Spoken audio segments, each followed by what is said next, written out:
Dans l'exercice 7, page 104, nous allons travailler sur deux mécanismes réactionnels pour identifier notamment un catalyseur et écrire des bilans de transformation chimique. Donc vous avez ici ces deux mécanismes, donc ces deux suites d'actes élémentaires. Ici, vous avez ce que je vais appeler le mécanisme réactionnel A qui concerne l'hydrolyse du chlorure de tertiobutyle. Le chlorure de tertiobutyle, c'est cette espèce chimique ici, CH3 3 fois CCl.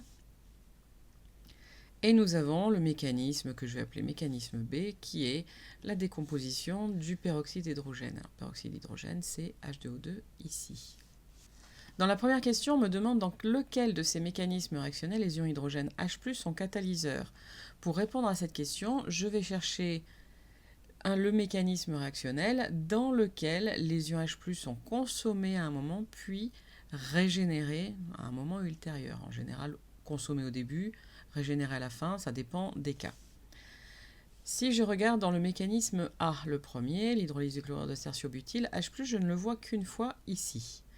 Donc a priori produit à la fin du dernier acte élémentaire.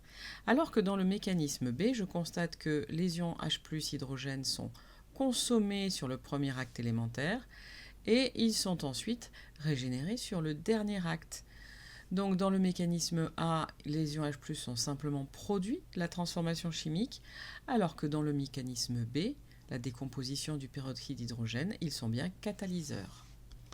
Dans la question 2, on va écrire l'équation bilan de chacune des réactions, alors sans préciser l'état des espèces chimiques, ça veut dire que les petits indices, apparemment on s'en moque.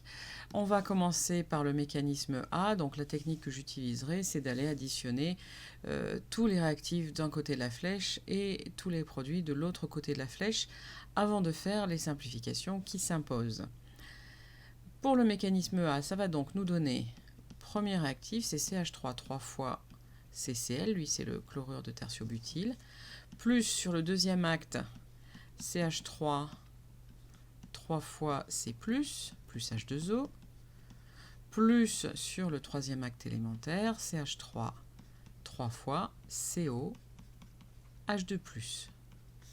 Ceci va nous donner, alors avec une flèche simple, parce que je suis limitée par mes transformations chimiques totales, produit de la première étape CH3 3 fois C+, plus Cl-, plus deuxième étape élémentaire CH3 3 fois COH2+, plus troisième acte CH3 3 fois COH plus H+. Je vais maintenant éliminer les intermédiaires réactionnels, donc les molécules qui se répètent à l'identique côté réactif et côté produit.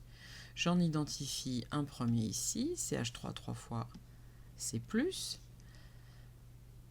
un deuxième là, CH3 3 fois COH2+, et tout le reste, a priori, ne se répète pas, donc je vais finir d'écrire mon bilan avec CH3 3 fois CCl plus H2O va donner Cl- plus H+, plus CH3 3 fois COH.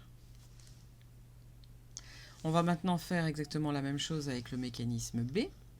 On écrit la somme des réactifs, H2O2 plus H+, plus pour le deuxième acte élémentaire H3O2+, plus Br-, plus HOBr, plus H2O2.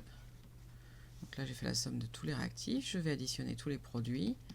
H3O2+, plus HOBr, plus H2O, plus O2, plus Br-, plus H+, plus H2O. Comme pour le A, je vais éliminer les intermédiaires réactionnels.